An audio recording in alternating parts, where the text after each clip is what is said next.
Shumë nderuar kryesues e seancës, të nderuar deputet, të dashur qytetar, paraqes përpara jush sot raportimin mbi punën e Departamentit të Administratës Publike për gjatë vitit 2024, të vijuar më pas dhe për gjatë vitit 2025, për adresimin e të gjitha gjetjeve dhe rekomandimeve të rezolutës vjetore të Qeverisë të Republikës së Shqipërisë, por dhe të gjitha rekomandimeve të Komisionit Evropian për Shqipërinë. Dhe në këtë kontekst, 2 ditë më parë, Komisioni Evropian publikoi raportin e progresit për Shqipërinë, ku reforma në administratën publike vlerësohet objektivisht me progres në 6 shtyllat e saj me rezultate të matshme. Veçanërisht, Komisioni ka evidentuar plotësimin e kuadrit strategjik të reformës me 2 strategjitë kyçe, përkatësisht atë për antikorrupsionin dhe strategjinë e dedikuar për reformën në administratën publike, deri në vitin 2030, shtrirjen e planeve të integritetit në mënyrë kapilare në të gjithë qeverisjen qendrore, si dhe menaxhimin e qëndrueshëm fiskal në vend. Natyrisht që shoqëruar dhe me listën e detyrave që janë në proces dhe që kërkojnë të njëjtën ritëm pune për të çuar vendin drejt standardeve të anëtarësimit të Bashkimit Evropian, ky vlerësim i Komisionit është pika më e rëndësishme e referencës për çdo institucion që mbartë përgjegjësi në procesin e pandërprerë të reformës, përfshirë dhe Departamentin e Administratës Publike. Kjo fiton rëndësi të veçantë, sidomos pasi reforma është tashmë e përfshirë drejt për drejt si pjesë e grup kapitujve themelore që përcaktojnë ritmin dhe cilësinë e të gjithë procesit të anëtarësimit në Bashkimin Evropian. Viti 2024 ka qenë një vit të rëndësishëm për Departamentin e Administratës Publike, për konsolidimin e reformës dhe për shndrimin e saj nga një proces i mirë planifikuar në një proces të maturuar tashmë. Kjo u bë e mundur gjithashtu përmes krijimit të portofolit të dedikuar ministror për administratën publike dhe antikorrupsionin, vendim që në fillim të vitit 2024 i dha reformës peshën politike, institucionale dhe funksionale të nevojshme për u trajtuar si prioritet qeveritar dhe kombëtar. Ky konfigurim i ri ka sjellë rritje të koherencës midis hartimit politikave, zbatimit dhe monitorimit të reformës, duke vendosur kështu Departamentin e Administratës Publike në një rol të qartë, garantues të çdo ndërhyrjeve në reformë me standardet e Bashkimit Evropian dhe me detyrimet e procesit negociues. Vlerësimi periodik i OECD Sigmës, organizata më autoritare në fushën e vlerësimit të progresit në administratën publike të gjithë Ballkanit Perëndimor, ka publikuar në dhjetor 2024 raportin për Shqipërinë dhe kjo është nga provat më të plota të progresit të administratës sonë publike. Procesi 6 mujor i vlerësimit të Sigmës u bazua në 1536 pyetje monitorimit të detajuara, duke përfshirë qeverinë qendrore, shërbimin civil dhe institucionet e pavarura. Rezultatet e Sigmës, si vëzhguesi më prestigjos i zbatimit të reformës në vendet kandidate, e pozicionojnë Shqipërinë si vendi me performancën më të lartë në rajon në shumicën e 32 indikatorëve të matur, veçanërisht në hartimin dhe koordinimin e politikave, në menaxhimin e burimeve njerëzore dhe shërbimin civil, në qeverisjen digjitale dhe menaxhimin e financave publike. Sigma vlerëson gjithashtu se sistemi i rekrutimit dhe i menaxhimit të shërbimit civil në Shqipëri vlerësohet i pjekur dhe i qëndrueshëm. Ndërhyrja në fakt më e thellë, strukturore, që ka kontribuar në këtë pjekuri, ka qenë reforma radikale e pagave e iniciuar në vitin 2023 dhe vijuar në 2024 dhe më tej. Ajo ka sjellë një rritje mesatare nga 35 deri në 64% në varësi të kategorive të pagave dhe ka çuar pagën mesatare në administratë në rreth 100.000 lekë të reja, pothuajse 2 fishi i vitit 2013. Kjo reformë është vlerësuar pozitivisht nga Komisioni Evropian, jo vetëm për rritjen nominale të pagave, por dhe sepse shoqërohet me një model të drejtë karriere, shpërblimesh dhe vjetërsie, falë rritjes së indeksit të shkallës së komprimimit të pagës dhe peshës së elementit të vjetërsisë në pagën totale. Në kuadër të kësaj reforme, për gjatë vitit 2024 janë zbatuar rritje pagash për disa sisteme karriere me peshë të lartë publike. për rreth 36.000 punonjës mësimor dhe të tjerë jo mësimor në sistemin arsimor para universitar, pagat u rritën me mesatarisht nga 23 deri në 53%. Për rreth 20.000 punonjës të sistemit shëndetësor, rritja mesatare ka qenë nga 25% për mjekët ose rritje në verë prej 20.000 lekësh të reja në muaj për mjekët e përgjithshëm, si dhe rritje mesatare prej 32% për infermierët ose rritje në masën 15.000 lekë të reja në muaj për ta. Për rreth 6.000 ushtarak të forcave të armatosura, pati një rritje nga 7 deri në 22% për gradë. Për rreth 3.500 punonjës policie, pati rritje të pagës për gradë mesatarisht 15.12%. Për rreth 1.500 punonjës të Gardës së Republikës, rritja e pagës për gradë u shënua nga 12.9 deri në 34.6%. Dhe për rreth 1.200 punonjës të mbrojtjes nga zjarri dhe shpëtimi, paga për gradë u rrit nga 6.5 deri në 30.4%. Reforma tërësore e sistemit të pagave ushtrite në të gjitha njësitë e vetë qeverisjes vendore, duke barazuar tashmë një herë e mirë pagat e atyre me ato të klasës përkatëse korresponduese për administratën shtetërore. Kjo e çoi rritjen e pagave nga 15% deri në 241% në varësi të bashkive dhe efektet e reformës tashmë janë reflektuar dhe në perceptimin e punonjësve publik. Sipas sondazhit të zhvilluar nga OECD Sigma për Ballkanin Perëndimor, në administratën publike shqiptare, kënaqësia me pagën është trefishuar nga 13% në 2022 në 47% në vitin 2024. Dhe natyrisht, hapi i radhës është ruajtja e qëndrueshmërisë së këtij trendi dhe këtij modeli, arsye për cilën politika e pagave e parashikuar në projekt buxhetin e vitit 2026 nuk ka karakter të njëanshëm, por është ndërtuar për të garantuar indeksim, korrigjim dhe balancim të brendshëm të sistemit pagave në mënyrë që reforma e nisur në 2023-shin, vijuar në 2024, të mos mbetet një ndërhyrje izoluar, por të kthehet tashmë në një standard afatgjatë. Prandaj, me projekt buxhetin e vitit 2026, qeveria shqiptare parashikon indeksimin e pagave të administratës publike, sikurse kërkohet nga ligji për kompetencën e pagave, si dhe parashikon gjithashtu një rritje të pagës minimale me 10.000 lekë të reja, nga 40.000 lekë në 50.000 lekë të reja, që përkthehet në një rritje 25% për një kategori të konsiderueshme të punonjësve të administratës me paga aktualisht më të ulta. Konkretisht, kjo është produkt e një politike tashmë të re pagash, që e kombinuar me rritjen e përgjithshme. Si rezultat i rritjes së pagës minimale për të gjithë, i shton gati 100 milion euro, qysh në vitin e parë 2026 të gjithë këtij fondi të madh të pagave. Konkretisht, 10.600 punonjës shërbimi, sanitar, shofer, teknik, protokollist, arkivist, magazinier, do të përfitojnë nga rritja e pagës minimale me 10.000 lekë të reja në muaj me një vlerë në rritje gati 25%. Për specialistët e administratës publike, rritja do të jetë 5.000 lekë të reja, mësuesit do të përfitojnë pak 3.000 lekë të reja më shumë në muaj, dhe për herë të parë në sektorin e sënxetësisë, përveç indeksimit,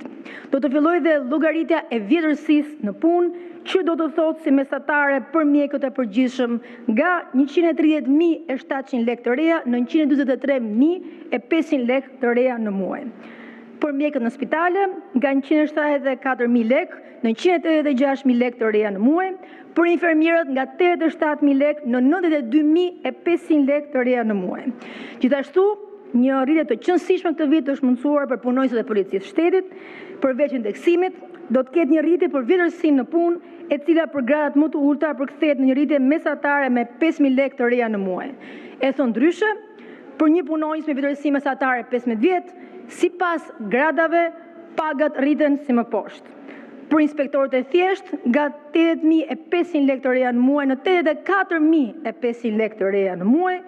plus shtesa për kushtet e punës dhe ushqimit që e çon pagën mesatarisht në 100.000 lekë të reja. Për komisarët nga 105.000 në 110.600 dhe për drejtuesit e thjeshtë nga 130.500 në 141.400 lekë të reja në muaj, që edhe me shtesën e ushqimit bëhet mesatarisht 156.000 lekë. Tashmë besojmë që ky trend i nisur do të vijojë dhe ky buxhet dhe për ky projekt buxheti 2026 dëshmon trendin e nisur në 2023 dhe 2024 dhe përforcon më tej atë. Po gjithashtu, një tregues i rëndësishëm i maturimit të sistemit të menaxhimit të burimeve njerëzore në administratën publike ka qenë përmirësimi i dukshëm në procesin e rekrutimit. Vetëm për gjatë vitit 2024 u zhvilluan 853 konkurse për 1510 vende të lira pune, nga të cilat u plotësuan 1221 pozicione. Kjo bëri që plani vjetor i pranimeve të realizohej në masën 103%, nga vetëm 72% të një viti më parë, vitit 2023. Çka tregon qartazi dhe stabilizimin e sistemit pas zbatimit të reformës së pagave. Është e rëndësishme në fakt të theksohet se performanca më e ulët e vitit 2023 nuk lidhej me mungesë aplikantësh apo kapacitetesh, por me dy faktorë shumë të rëndësishëm të jashtëm. E para, ndalimi ligjor të rekrutimeve gjatë periudhës zgjedhore dhe parazgjedhore me procesin e ristrukturimit institucional pas reformës së pagave. Me përfundimin e këtyre dy fazave, viti 2024 shënoi rikthimin në normalitet dhe rivendosjen e një ritmi të qëndrueshëm dhe transparent rekrutimi. Që të njëjtit vit u rekrutuan gjithsej 711 punonjës të angazhuar për herë të parë në administratën publike shqiptare si në punës civil, kundrejt 443 të tillëve në vitin 2023, çka sinjalizon rritje të ndjeshme të interesit për të bërë pjesë e administratës publike. Gjithashtu, numri i largimeve nga puna është ulur me 20%, ndërsa masa disiplinore kanë rënë me 44% krahasuar me vitin e mëparshëm. Këto të dhëna tregojnë për një administratë më profesionale dhe me funksionim më të mirë të mekanizmave të etikës dhe kontrollit të brendshëm. Në një kohë, shkalla e ekzekutimit vendimeve gjyqësore të formës prere ka shënuar përmirësim të ndjeshëm me 86.6% krahasuar nga 84.2% të një viti më parë. Ky progres reflekton gjithashtu rritjen e respektimit të shtetit të drejtës edhe në marrëdhëniet e punës brenda administratës publike. Gjithashtu, gjatë vitit 2024, Departamenti i Administratës Publike ka vijuar të udhëheqë procesin e modernizimit të menaxhimit të burimeve njerëzore dhe të leadershipit në administratën publike, duke u fokusuar jo vetëm tek rregullimi formal i sistemeve, por dhe përmirësimi real i klimës në punë dhe i atraktivitetit të shërbimit civil si profesion. Në këtë kuadër, në muajin maj u prezantua paketa e motivimit për sektorin publik, një nisëm e ndërtuar mbi modelet të provuara europiane, me synimin për ta kthyer administratën nga një vend pune statik në një mjedis më mbështetës dhe më motivues. Kjo paketë është konceptuar mbi 4 shtylla kryesore: mirëqenie dhe përshtatje me sfidat e reja të punës, mbështetje më e gjerë për stafin dhe akses në aktivitete shtesë, forcim i bashkëpunimit dhe i kulturës së ekipit dhe një qasje më e drejtë ndaj motivimit financiar për të gjitha ekipet tona. Disa prej masave të kësaj pakete janë tashmë në zbatim.